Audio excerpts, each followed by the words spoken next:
So, Bismillahir Rahmanir Rahim, Alhamdulillah Rabbil Alameen, wa salatu wa salam ala Sayyidina wa Nabiyyina Muhammad wa ala alihi wa sahbihi ajma'in.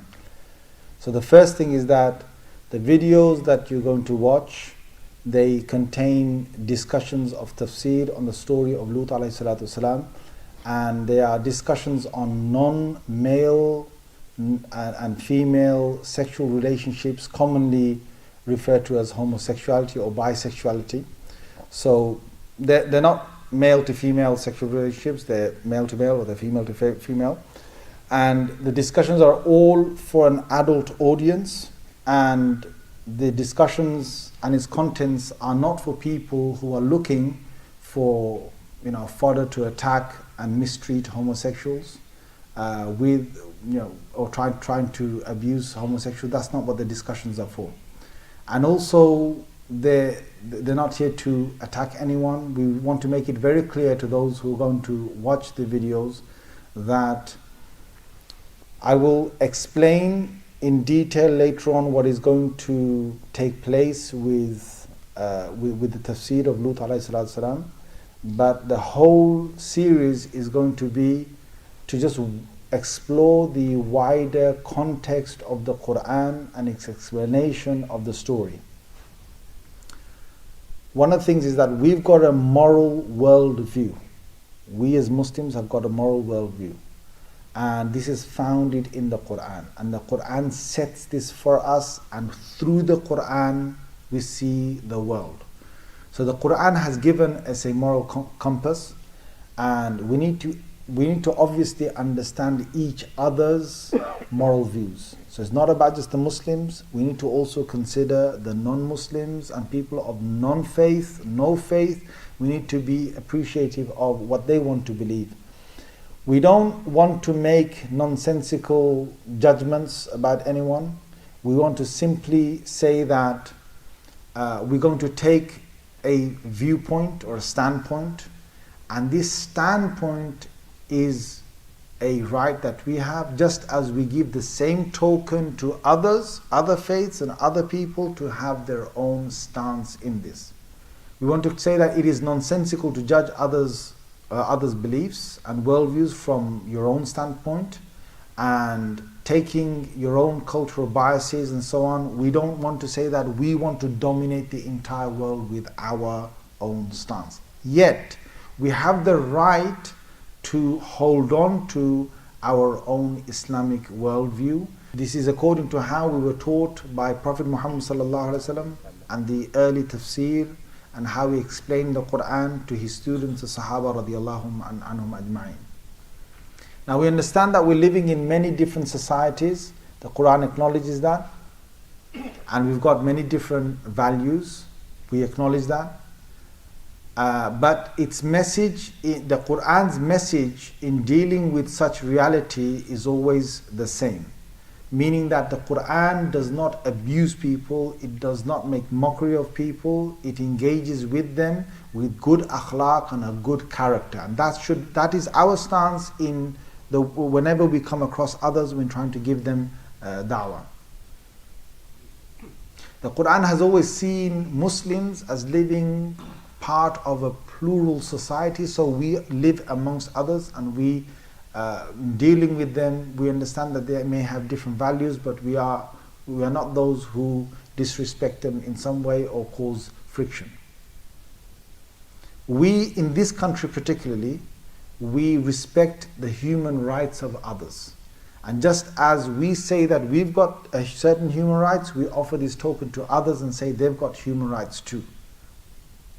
And we hope that our legal framework and wider society applies this principle and sees all people without discrimination and without unfairness. So when we are talking about certain issues here, it's within that framework that we want to keep this discussion, that we are not here to put people down. Homosexuals and other minorities are protected. We Muslims have the right to believe what we wish. By the same token, we believe in the protection of the legal rights of others. At the same time, what we're not saying is that we're giving up our values. So it doesn't mean that just because we're saying we're living in a plural society, we're giving up our values. We still say what is haram is haram. So we have certain morals to do with gambling, we have certain morals to do with premarital sex and same-sex relationships, and we have standard morals that stay the same when Islam looks at others. So we're not changing things, and we're not condoning or giving up. We're not giving up certain parts of our religion, and we're not watering it down or washing it down from the original understanding of what Islam understood through the eyes of the Sahaba radiallahu anhu ajma'in. So we are making it quite clear that these videos have got nothing to do with Muslims in any way harming, attacking, whether intentionally or unintentionally, abusing or mistreating the people or their actions because of their actions in the world that we live in. We want to say that we should uphold the adab and the basic etiquettes that we've got when we discuss these matters. As opposed to other value systems, our Quranic based values always remain the same. So the expectation of the dominant culture is that it expects all others to take others over. So what we're saying here is that sometimes because somebody has a worldview, you want to come out strongly and get others to accept your view. We understand that, and people have that. But what we're saying as Muslims is, neither do we want to say that we must take over all other worldviews with the views that we're saying here in this in these lectures, nor are we saying that others should do the same to us. All thought systems assume that they have the truth, but the expectation from the dominant thought system, maybe a secular liberal worldview, secular worldview, seems to dictate that everyone needs to conform to it. And there are certain phases that happen in this world, and we understand this will happen. There are strengths and weaknesses in communities, and some will want to follow others. But what we want to say is that we have the basic right to hold our views. Current pressure from the cultural hegemony of the West is made stronger by the internet and social media. So what happens is that we understand that the media is going to have a huge impact on the trends of people. We are not people that are going to be that are going to be driven to a certain narrative, and that we must be driven to one single narrative because of the norms of what we're living in or the culture that we're living in. What has happened in the past is that certain Christians and Jews have had pressures placed on them, and some Christians and some Jewish people have moved away from the original understandings of the religion and the faith that came to Musa or Moses or came to Jesus or Isa alayhim salam. And through so many centuries, views of certain sects within the faiths have shifted. But what we want to say is that today there are Muslims also out there that feel, not all Muslims, some Muslims feel that their worldview is going to be shifted because of pressures, and there's going to be this narrative of either be like us, or always be the other. And we want to say that we do not accept such a narrative. We have our right to believe and see the world from our own perspectives, and this right should be honored and extended to all. This right should be honored and extended to all. Muslims, how they view sexual matters is very private. This has been from early Islam onwards, that we see this as a private matter. We don't see this as a public thing. In fact, Rasulullah sallallahu alaihi wasallam has even told us that we shouldn't even describe to a friend of ours how we might have slept with our own wives. A man should not even disclose to his brother about how his wife felt or how she was aroused or whatever. That should not be disclosed. Why? Because this leads to making a private matter to a public matter, and that's not what we do. This means that one's sexual orientation has nothing to do with one's identity that one presents to the world. So what this means is that you cannot make an identity out of sexuality. You can have an identity based on a faith, a religion, based on a country that you come from. You can base it on a culture that you belong to, but you cannot make the identity based on sexuality, because in Islam, and I'm talking purely from Islamic perspective, it's a private matter. It's not a public thing. So when you have people that are trying to make that a public identity, there is an inherent problem within that, because it always means that that private matter is now going to be something that you will always discuss publicly, and it will perhaps lead to obscenity. It might lead to something that is lewd, something that is not or should not be discussed in open discourses, where people are having their feelings aroused on a public level. What we want to say is that there's a whole thing in Islam about kinship. This means that we do get married for procreation and to have other human beings being born of the human beings that are already on this earth. Now, what happens is that the more people that get married, diversity of the human genetic system stays alive. And when you have, for example, if you were to have people marrying within their own kinship, then the diversity it suffers a loss. It suffers a loss. The same way, if you were to have same-sex marriages, the diversity of the human gene system or the human genetic diversity will suffer a loss. This is from scientific research or scientific background. The other part that we want to say is that some homosexuals might think that the solution to having babies is having surrogate mothers. So you have mothers who are not genetic mothers of the child, who will have artificial insemination, and from there they'll give birth to a child from a sperm that has been donated to them or a sperm that has been put into their womb. Now, with this, there are huge effects, and one of the effects are that the mother that has had her fertilization with that sperm, she in some ways has a connection with that child.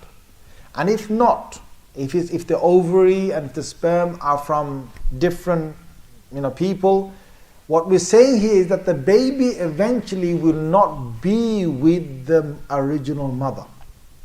And having a surrogate baby, when gay people will have a surrogate baby, we're saying that biologically this person will grow up not having the touch or the feeling or the connection with the original mother. And studies are already out there with children that grow up without mothers, without their biological mother, without the biological father, and the effects that take on them. Now here we're saying that they won't even perhaps be anywhere near to being able to spend a life with such a person, and there are going to be effects of this, negative effects of this, that are certainly going to take place, or that will take place in the future, or that might take place in the future. One other thing that we're saying is that religiously, nikah or marriage is the way to get people to get together and be allowed by divine law to have sex. Where there is no nikah or a marriage or a contract, this means that these individuals have no right, whether it's nikah or no nikah, where you are not married to the person by an Islamic nikah, according to the Islamic religion, there's no way you can have sex with them. So what this means is that people who are not married, the whole debate and what I'm going to discuss has got nothing to do with that. So if they're having homosexual relationships outside of marriage, that is as haram, according to our view, as forbidden as having it within marriage. So that's one thing. A second thing is any relationship of sexual intercourse outside of marriage is not halal at all, and that's not even in our discourse, that's why we're not mentioning it. In Islam, we recognize that Allah Azza wa Jal, His he's given a lot of, his Messenger sallallahu alaihi wasallam has also talked about, and he in the Quran has talked about what? Allah and his Messenger have talked about Muslims helping orphans. Why? Because the orphan has lost a father. So what Islam is saying, that if you can support the orphan as a father, Allah will give you such reward that you will be raised with the Prophet sallallahu alaihi wasallam. In Jannah you will be next to him like this. Next to him like this. Why is that? Because Islam sees that the family relationship, the family setup is very important, to have a mother, a father, and then a child. That is the relationship we have. And where the father is absent or he has passed away, then for you to be a stranger but come and be like a father to the child is still really important. And that's why, for these reasons, we believe that if there is a family unit, it must be male, female, and from them a child. The sin must be separated from the sinner. So the sinner, no matter what sin he commits, we do not hate the sinner, but we hate the sin. Just as if a person was to lie, we don't hate that person, we hate the lie that has come out of his mouth. The same way, the act of homosexuality is regarded to be a sin by traditional Islam, and therefore that is what we regard as a sin, and we do not have we do not have hatred for those people who commit this sin. We have hatred for the sin itself. We are only offering sincere advice and engaging with people of other worldviews, and our points are made from the standpoint of Islamic belief. We do not condone discrimination against homosexuals in the UK, let alone harming them in any way. These lectures are simply for educating Muslims in understanding the story of Lut alayhi salam in the Quran and getting better appreciation of their faith and its teachings. This is why this video should not be cut up into snippets or quoted out of its full context. The points that I've just made, they're going to be discussed in detail in the series, the videos that you will see. So part of the series should not become the entire judgment of what I'm actually conveying out to the world here. We all have ideas and thoughts. All thought systems assume that they have the truth, but the expectation from the dominant thought system or a liberal secular worldview seems to dictate that everyone conforms to it without a right to critique it. But this can't be the case, as everyone should have a right to critique and think about the strengths and weaknesses of any argument or worldview. So we extend that right to others as well as having that right to ourselves.